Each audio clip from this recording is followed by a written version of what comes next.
Hello guys, kamusta? So, andito na ulit tayo. Andito na yung ating manok na kinatay nung nakaraang araw na lulutuin natin ngayon. So, ito na, i-prepare na natin kung paano natin ito lutuin. So, lalagyan muna natin ng mga ingredients dito sa loob ng kanyang tiyan. So, ito, lalagyan natin ng luya. So, lagyan natin ng luya sa loob para malasa, para masarap. Sunod, itong bawang. Ito, papalaman natin ito. And then, itong sibuyas. Yan. Lagyan natin yan para malasa, para masarap. Yan. So, samahan natin ito. Ito pala. Marami pa natitira. Tak-tak na natin to lahat. Yan. So, lagyan din natin ng kaunting Ajinomoto para malasa. Yan. Okay. So, lagyan din natin itong katawan.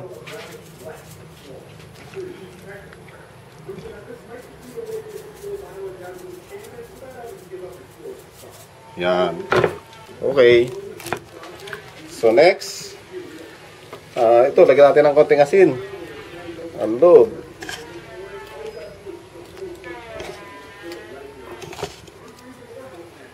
Kasi malaki ito, kaya dapat medyo marami-raming asin para maganda ang lasa.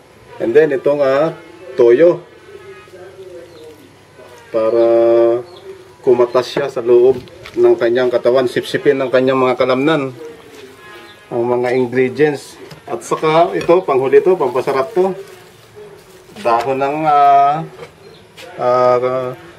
yung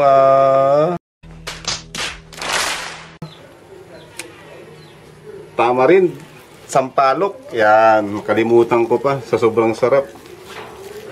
Ito, ayan na. So isisiksik natin yan sa loob. Ayan. So, lagyan din natin ng kaunting asin itong labas. Ayan. So, ready na siya para ilitsyon. So, guys, itong aking paglilitsyon, ito parang experiment ko lang to. Experiment, first time ko lang gawin ito. Kasi, usually, pag naglilitsyon ako, ang ginagamit ko yung turbo. So, naisip ko, baguhin ko ng style sa pagluluto nito para naman unique ang pagluto. Kaya mamaya makikita nyo kung paano ko to gawin. Okay? So, ilalagay ko na siya doon sa aking lutuan. Niready ko na yung kanyang lutuan. Ito. Diyan, ito. So, guys, ito. Ilalagay ko na siya sa kanyang lutuan. Ito, nakaready na. Ayan. So, dito ko siya lulutuin. Ayan, mayroon siyang sapin sa ilalim para hindi siya ma-overcook, masunog. Ayan. And then, tatakpan ko siya ng ganito. Ayan. Okay. Ayan. So, ready na siya. Okay, guys. Nandito na tayo sa aking backyard kung saan dito ko lulutuin ang aking litsong manok. So, nakaprepare na itong mga kailangan ko. Kaya, mag-i-start na tayo para maluto na ito. At excited na rin ako kung anong kalalabasan itong experiment ko na ito. So, ito, mag-aapoy na tayo. Malakas ang hangin. Mahirap Sandali lang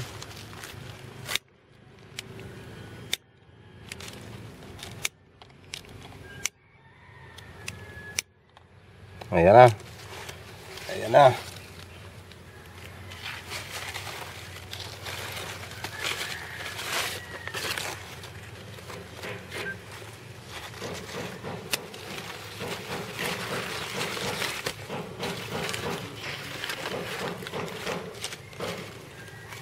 So, ito na.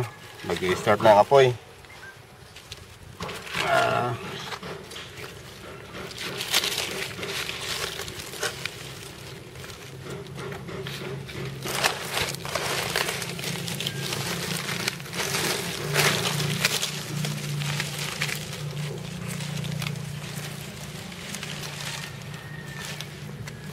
Ayan. So, diretso na ang paglagay ng apoy. Kaya malalaman na natin ito after siguro mga 1 hour siguro. Tingnan natin. After 1 hour, tingnan natin to kung luto na. So, ayan na. Guys, na-observe ko kasi yung iba nagluluto ng ganitong lechong manok. Nakikita ko sa kanila, ang ginagamit nila, no, yung biskwit ng lata. Lata ng biskwit. Sorry. Lata ng biskwit. So napapansin ko, yung mga niluto nila parang overcooked, maitim, parang sunog. Kaya pinag-isipan ko, ano kaya magandang paglutuan. So ito naisip ko, kaldero. Kasi makapal siya. Hindi, medyo malayong masunog yung manok. Pero obserbahan din natin mamaya pagkatapos.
Baka mainit.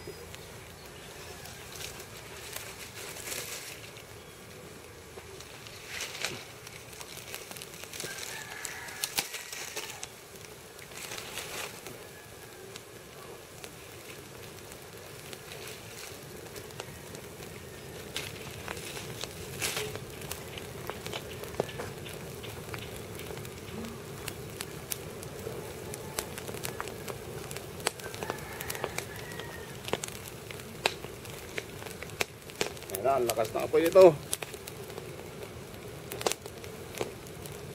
Kukuha pa tayo ng panggatong.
Yeah, mainit.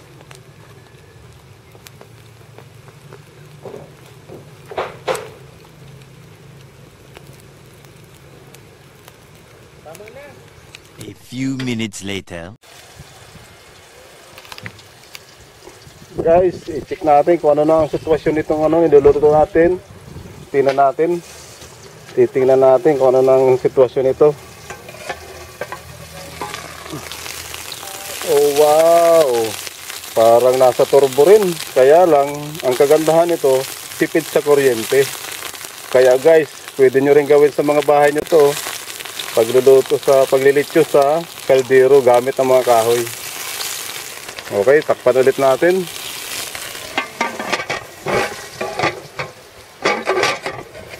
Ayan, malapit-lapit ng maluto. A few minutes later. Babalik rin natin para pantay ang luto. Sandali lang.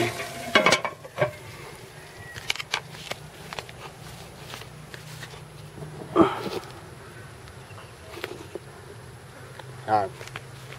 Hop. Yan, balik rin natin. Para pantay ang pagkaluto niya.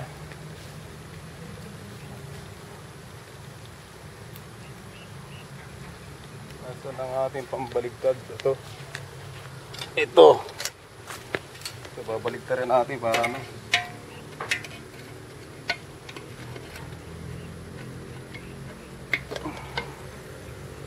Ayan.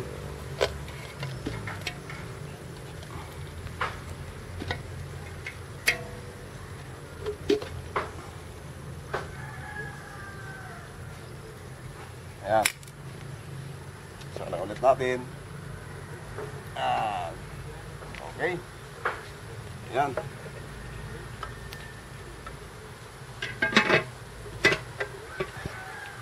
Okay.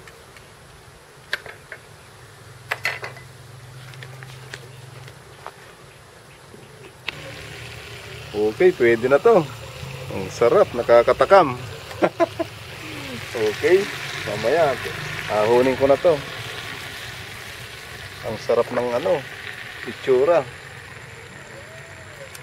Yan ang natatipid tayo sa kuryente.